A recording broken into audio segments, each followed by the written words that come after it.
बल्लू, तुम्हारे नाम की शिकायतें बढ़ती जा रही हैं। तुम्हारी आलसपन के कारण बाकी जानवर परेशान हो रहे हैं। स्टारलैंड के जंगलों में भीषण गर्मी पड़ रही थी। तपिश इतनी थी कि मानो शरीर से खून चूस रही हो। सभी जानवर गर्मी से बेहाल थे। इसी जंगल में एक बल्लू नाम का आलसी चीता रहता था। हाय रसगुल्ले, प्यारे प्यारे रसगुल्ले, तुम मिल जाओ तो दिन बन जाए। बल्लू इतना आलसी था कि आलस से बढ़कर वह किसी चीज को नहीं मानता था, जिसके कारण सभी जानवर परेशान रहते थे। मजेदार बात यह थी कि चीता एक डाकिया था, जो जानवरों की सूचना को यहाँ से वहाँ और वहाँ से यहाँ पहुँचाने का काम करता था। अगली रोज हिरण चीते के पास पहुंची। ओ बल्लू भाई, सुनो, अपने ख्यालों से बाहर आओ। क्या हुआ मिनकी हिरण, क्यों सुबह सुबह परेशान कर रही हो? सुबह नहीं, दोपहर हो गया है। जल्दी उठो और मेरा एक काम कर दो।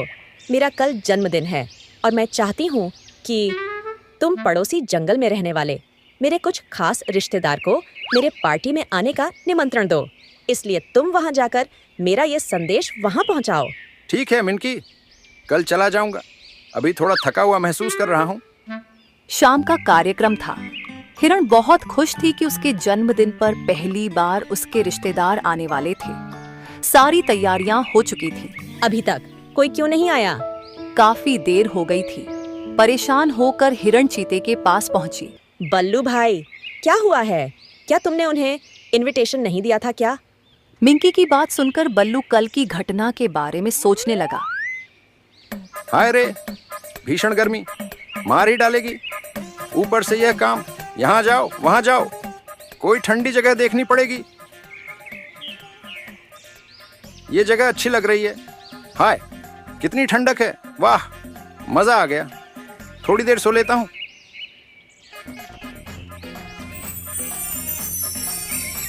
अरे बाप रे, मैं तो भूल ही गया था कि मुझे मिनकी के रिश्तेदार को बुलाना था।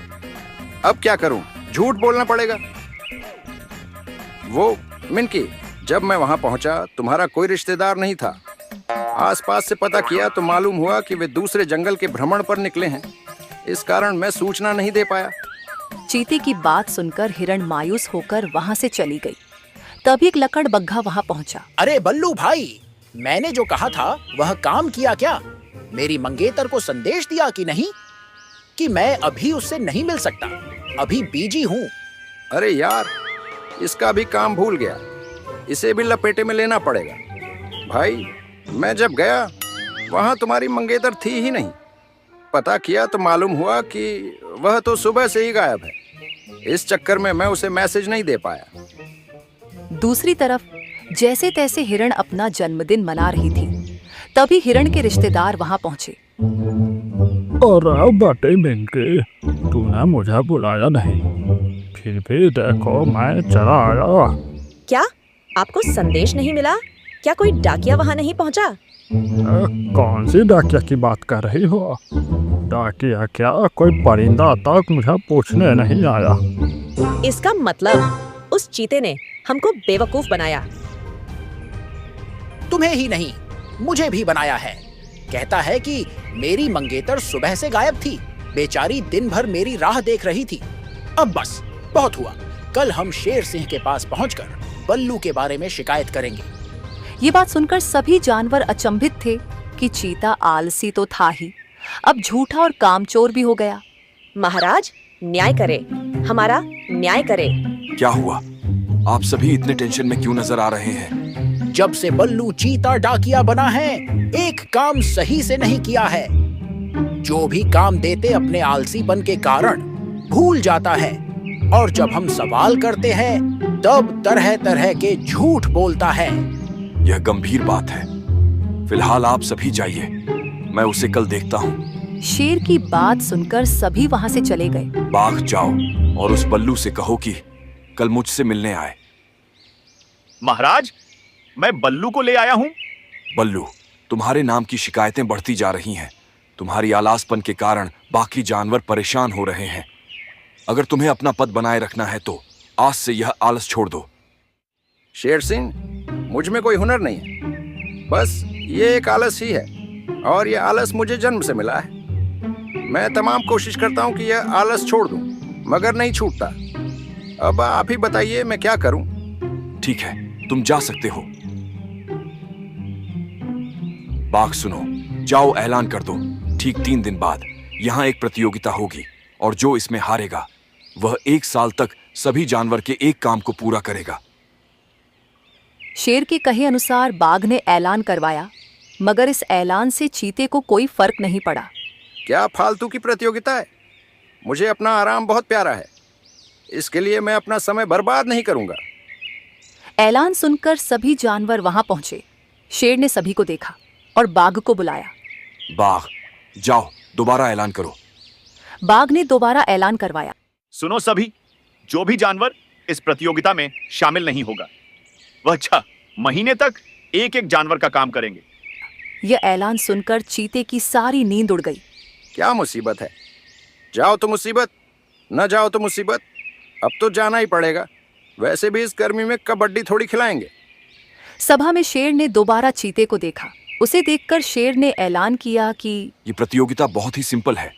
हमारे जंगल में एक तरफ 3 पहाड़ी है, उस पहाड़ी को चढ़कर पार करना है।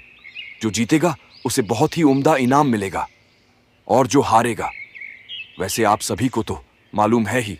शेर की बात सुनकर चीता असमंजस में पड़ गया। रेस शुरू हुई। सभी जानवर तेजी से आगे बढ़ गए। सभी के जाने के बाद शेर ने बाघ को बुलाया।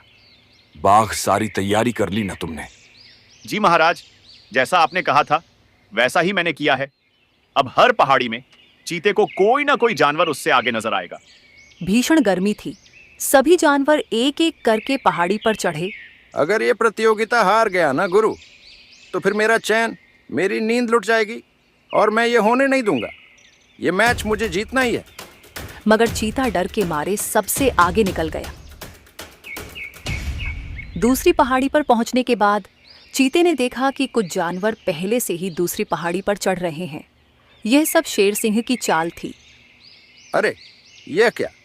ये मुझसे पहले कैसे? मुझे थोड़ी और कोशिश करनी चाहिए।